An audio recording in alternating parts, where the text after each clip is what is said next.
I denne video vil vi se på, hvordan man løser en formelopgave. Opgaven er taget fra en eksamen i august 2012.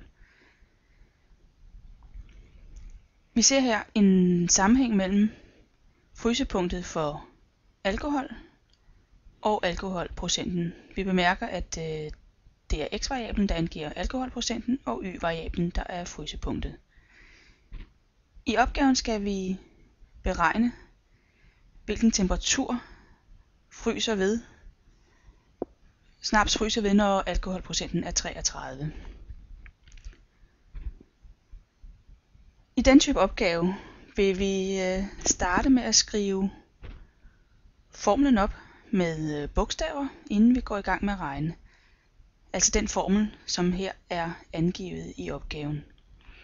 Når det er gjort, så sætter vi tallene ind og regner ud, og afslutter så opgaven med en konkluderende tekst.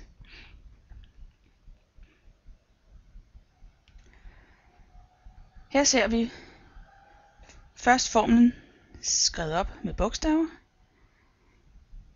Vi skulle beregne frysetemperaturen, når x var 33, så det indsætter vi på x's plads i formlen. Det er gjort her, og regner ud og får altså resultatet minus 17,7. For at opgaven er færdig, skal vi skrive en konkluderende tekst på, hvad det er, de minus 17,7 fortæller os. Og det var jo altså frysetemperaturen. Så det skriver vi i den konkluderende tekst.